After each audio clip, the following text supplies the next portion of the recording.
Well, good morning, everybody. It's me, Mitch, and I want to cook me some breakfast. And while I'm doing that, I want to talk about the subject of nutrition, something that I think we, as carnivores, probably lend a lot more credence to than the general public. The word nutrition, to a lot of people, basically just means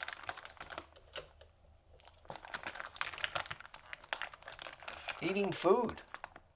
Sometimes with very little thought given to what actual food is being eaten.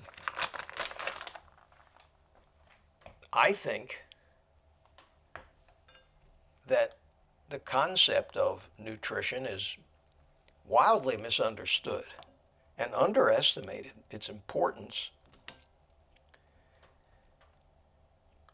Most of the things that we consider to be diseases are really expressions of malnutrition. And malnutrition, I think, is at the root cause of most of the major health problems that plague humanity these days. And I don't think people really understand why. And in order to understand why, you have to understand the concepts that we're talking about. And what do we mean when we say nutrition? I like to try to give examples, analogies, to help explain these concepts. And I think the best analogy to use in explaining the concept of nutrition is something we hear, may not completely understand, and that is supply chain. Now, supply chain basically means getting certain things to where they're needed, when they're needed. They use terms like just in time, first in, first out, all kinds of other things if you study supply chain logistics and economics. But our human bodies, for everything else that we are, can be simply compared to a machine. Not just a object type machine, but an enterprise even. A machine like an industry is a machine. And for comparison's sake, I'll use a couple of different things that are wildly different, and yet they both rely on a supply chain. They both rely on having what's needed to get the job done, when it's needed, where it's needed, or else either the simple machine or the fabulously large enterprise is going to fail. And as an example, I'm going to use a couple of things. I'm going to use your car, and I'm going to use Amazon.com. When I said they'd be wildly different, I wasn't kidding. So first, let's talk about your car. Your car is a machine. Its job is to get you from here to there. It has to be reliable. It has to not fail or break, or you're in trouble. Amazon.com is a huge enterprise, maybe one of the biggest on the planet. Its job, when you order something today, is to get it to you tomorrow. And if you get an email from Amazon saying We didn't realize we were out of stock here, and we apologize for the delay, but it's going to be 3.5 months before we're going to be able to get you your product. You're not going to be happy with Amazon, and Amazon has failed. If you don't put gasoline in your car and it runs out of gas, your car has failed. The supply chain in both of those cases has failed. If Amazon has a supplier that needs to get that thing that you ordered to Amazon so that it can have it in stock and it can ship it to you. If that supplier fails, or anything along the route of getting it from the supplier to Amazon fails, then Amazon doesn't have it when you order it. And Amazon, as an enterprise, no matter how big and powerful they are, has failed to deliver you your product tomorrow as they promised. Now, Amazon has a choice, and your car has a choice. You can keep your car tank full of gas all the time, and it won't fail you. It's going to be ready when you need it. Or you can just plan on going to the gas station before you set out and fill your tank. That's called just in time. So they can either stock it, or you can either stock or inventory the gasoline, or you can wait and get it just in time. Problem with just in time stuff is sometimes it may not be available when you need it. So for security's sake, it's better to store it up. Amazon has trucks coming and going all the time. The trucks are coming in from their suppliers and they're going out to you, the customer. They can warehouse a lot of this stuff, but that's expensive. Or they can plan out their supply chain so that they know that the truck with the thing that you ordered is going to get there right before they need to go grab it and package it up to ship to you. And that also works too. Our human bodies need an enormous variety of chemical things for life to actually work. Because if we are nothing else, we are a collection of organic machines chugging away 24/7, taking raw materials that we eat and breathe and drink, and using those raw materials to both power the machinery of life and provide the stuff that the machinery of life needs to do its job. Our supply chain is nutrition. It relies on virtually everything it needs being available at any time that it needs it and in the places where it needs it. And the most basic of these is the machinery that exists in every single one of the trillion or so cells in our body.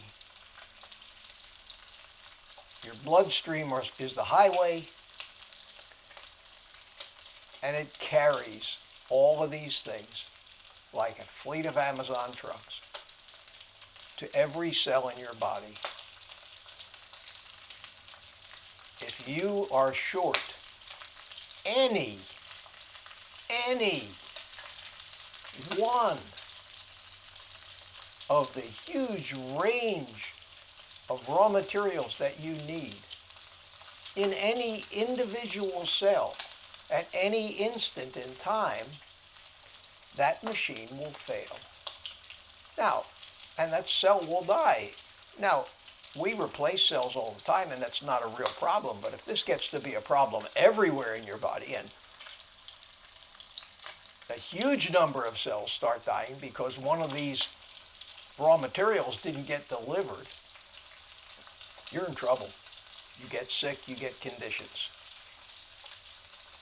this is compounded by the fact that there are certain chemicals and things that get in the way, that disrupt the normal operation. So even if you have proper nourishment and you have everything you need everywhere you need it, these other chemicals come in and pretty much poison the operation. And this is the philosophy behind why we recommend against eating a lot of plant food, because the plant food has tons of toxins. It's been documented, and these toxins interfere with the normal operation. So you've got two different things you have to make sure. Number one, you have to make sure that you're getting the things you need, and another thing is you have to make sure that you're keeping away from the things that keep your machinery working. You got to keep sugar out of your gas tank in your car, or your engine will get glommed up and fail. And you got to keep these plant toxins out of your body, because no matter how good your nutrition is, you are poisoning yourself by chemicals not meant to be there that interfere with the normal operation. If that explanation that I just gave isn't 100% clear, I could explain it by talking about how some of these mechanisms work, but that gets very complicated. And I tend to lose a lot of you about that time. Pardon me while I beat my eggs. Rather, excuse me while I beat my eggs.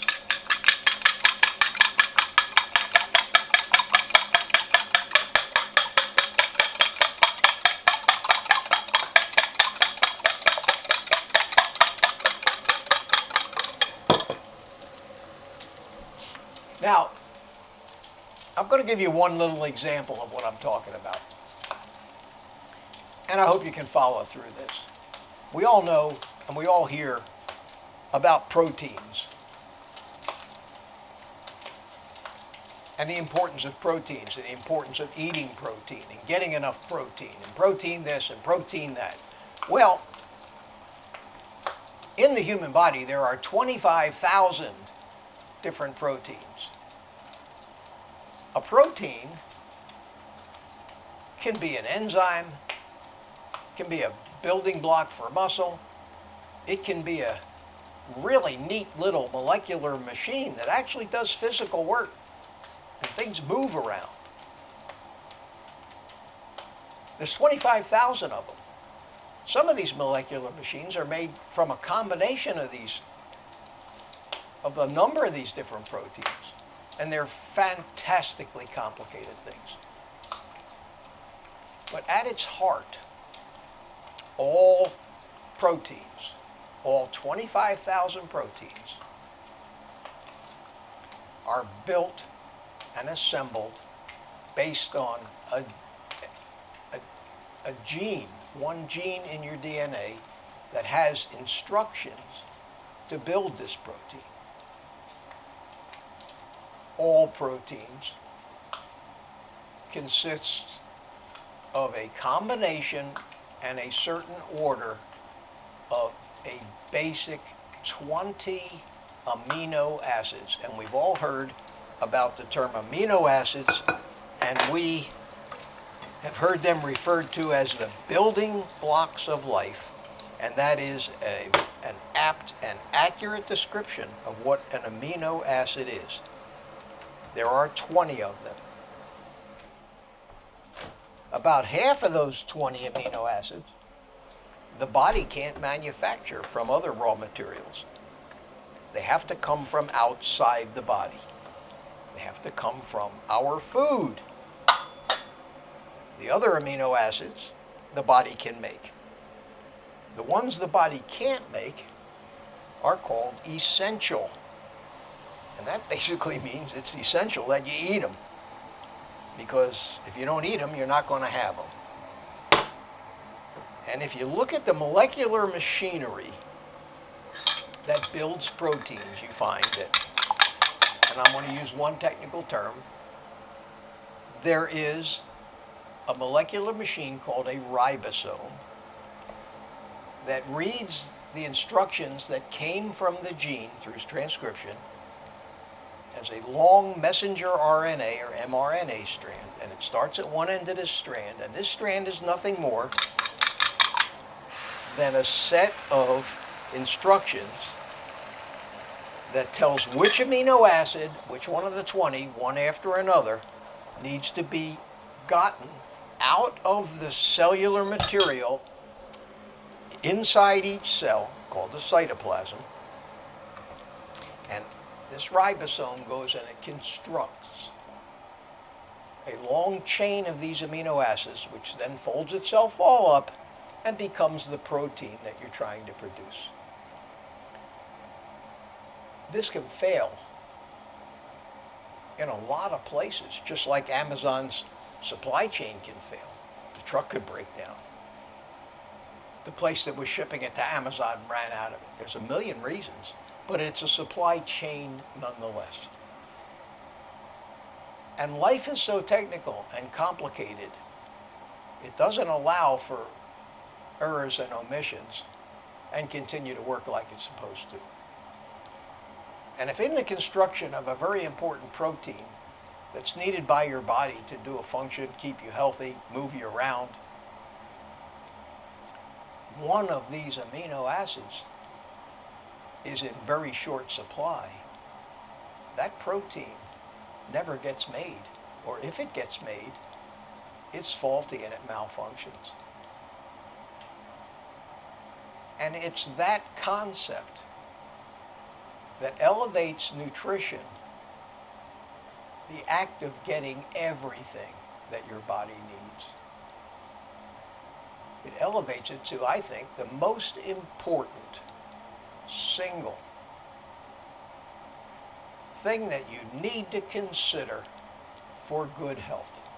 Because without nutrition, without the raw building materials and the energy needed to power and rebuild every cell in our body, we fail. We get sick. We get conditions.